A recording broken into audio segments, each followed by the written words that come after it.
Hey, what's up, Black Knight Nation? This is Sal Internado here with Army offensive lineman Noah Knapp. Noah will be going into his senior year and having a little bit slight position change for Noah, going from center to the guard. We'll talk about that. Noah, thanks for joining us. Oh, thank you, sir. Yeah, wanted to talk to you a little bit about your position change, but also wanted to talk to you a little bit about this mob at West Point, right? The malicious offensive line brotherhood. I'm doing a podcast later on tonight with a bunch of 2021 offensive line commits, and I just wanted to get your thoughts about when you first came into West Point and kind of the culture in first with the offensive line that you were introduced to, and now what the culture is now, even with the team, how that kind of has evolved for you. Yeah, so when I came in, the leader of our room was Bryce Holland. He was also a team captain, but just being able to learn under him and seeing just the way he operates and how he holds like all the guys accountable and all that stuff really left like a huge impact on me. So I think like what he has shown what he showed our class has really continued on, and we try to keep that standard in the room as we bring more and more kids in every year. I guess the slogan has always been for the mob, 5 as one or 5 like one. Does that? Yes, sir. Yeah, talk to us a little bit about the meaning of that and how that kind of, evolves in practices and in games. Yeah, so Coach Davis talked about this the other day. Like, if you want to hit somebody and you have your hands spread out, like you have your 5 fingers and spread out, you're slapping them. It's not going to do much. But when you put those 5 fingers together in a fist and you hit someone, you're going to do some damage. So if we can get all 5 guys on the field at one time working towards the same goal, we're pretty much unstoppable. So that's kind of like our goal is to in everything we do. It's not just football, but off-season workouts, runs, just hanging out on the weekends. Like 5 like 1 is like our is part of our culture. It's what we live every day when we're together. I guess pre-pandemic, you also in the summers you experienced like a bonding outing, right? I mean, was it was it rafting? Was it zip lining? Oh yeah. So every year we have like we call it the mob trip, and we go and stay like in a cabin somewhere up north, and we'll go rafting, like whitewater rafting, like class 5 rapids. So it's a bunch of big guys on a small boat with the paddles, and there's usually like a guide, and they tell you to like row, and people are falling out, and it's a really good time. It's a good team building opportunity. It's nice to we usually do it towards the end of the summer, so we're finishing up our summer school classes, and we're about to go into camp. But that's a really good opportunity to just kind of take a step back from football and appreciate the friendship and the bond that we have together, and relax before going into fall camp. You go through military training at West Point, obviously, right? But whitewater rafting, I mean, that was probably a first for you when you got there at freshman year, right? Oh yeah, and I mean, you think of like he said we were just going like rafting. I'm thinking like, oh okay, not too bad. But our year, I guess like the class 5 rapids were closed, and so we went on like class 3 rapids. So I was like, all right, well that's not too scary. And then like you see these like massive rocks in the middle of the river, and you're like, what does class 5 look like? And we also went zip lining, and you're like 300 feet over like this valley, and you're a big guy, you've been told you've been big your entire life, and you're just looking down, and the only thing that's keeping you is that little carabiner and the zip line. So that was a big, it was a cool experience, be able to experience that with all the guys and stuff. It's a great opportunity, ton of fun. Yeah, maybe that's something maybe this summer you guys get a chance to do. I wanted to talk a little bit about your why you came to West Point, a little bit about your background. Bishop Sullivan High School, right, in Virginia Beach? Yes, sir. I was looking at, like, the schedule that you guys played at times. I mean, you were playing, you're playing IMG, right? I mean, you were playing some really talented high school teams. I was wondering how much maybe that might have prepared you for, high-level college football. Yeah,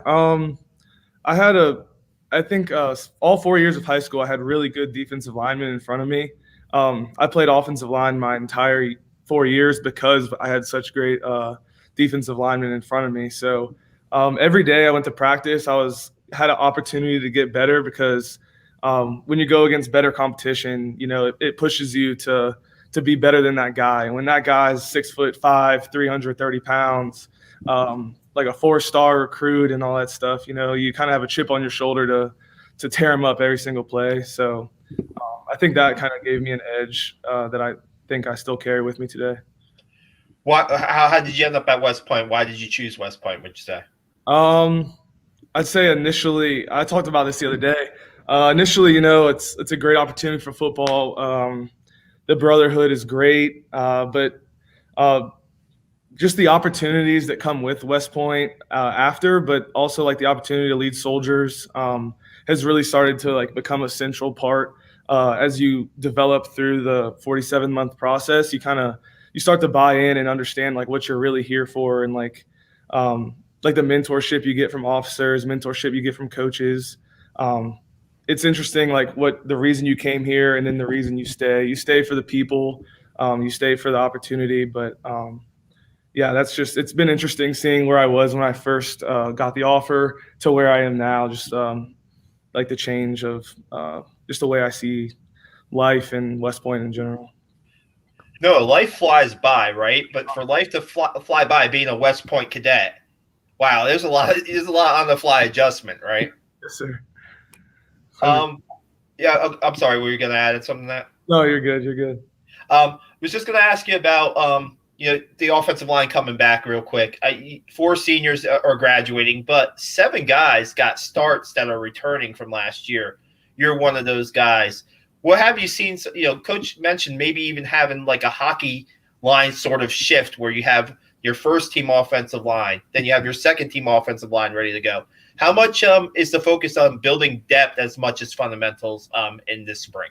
Yeah, I think spring is a great opportunity for a lot of the younger guys to who are playing on scout team and stuff like that to get opportunity to really like pick up the plays, pick up the playbook, how we play, all that stuff. But bringing back all the people who have played in game, like had game experience, is huge for us. To be able to have depth and say if a guy's we go on really long drives, a 20-play drive, to be able to take a guy out, put somebody in, and still have that same effective drive the next time is huge for us. And so yeah, adding depth is going to be awesome for us this year. We did it a lot last year with me and Connor. Like we were able to take Connor out, put me in, whichever, vice versa. I think that proved really effective for keeping us healthy and keeping the energy up on the field. Is there a big difference moving to guard this spring for you? Has there been any kind of things that have popped out on you that you really had to focus a little bit more on the play? Because center, is one of the more important positions on the field, and to move to guard, what's that been like for you? Yeah, so it's been different. I could always tell you what the assignment is for like any of the positions on the offensive line, but like the actual body positions and like how you get to those body positions have been like a little bit different, going from a 4-point stance to a 3-point stance. But it's been a lot of fun. I get to run off the ball and I feel a little more athletic. I don't know how much more athletic I actually am, but it feels like I'm a lot faster and just running around playing fast, and it'll start to come with my technique and stuff. I see you were one of the quickest bigs, right, in practice the other day. So yes, sir. How much pride did you take in that? Like also being like, rating as one of the fastest, linemen, so to speak, on the team. Oh yeah, no, that's cool. It's good competition. I think anytime we have the opportunity to beat the defensive line, we're going to take advantage of it. So I think you're going to continue to see a lot of linemen coming up on that list now that they post it every single day. But you and Bonzu going back and forth, or no? Yeah, any of them. Any of them can get it. Doesn't matter who it is. Nice. No, really appreciate the time. Thanks for taking a couple minutes with us, and all the best. Spring game's right around the corner for you, right? Yes, sir. Yep. Looking forward to it next Friday. Awesome. Thanks a lot, Noah. Have a good rest of the spring. Yes, sir. Thank you so much.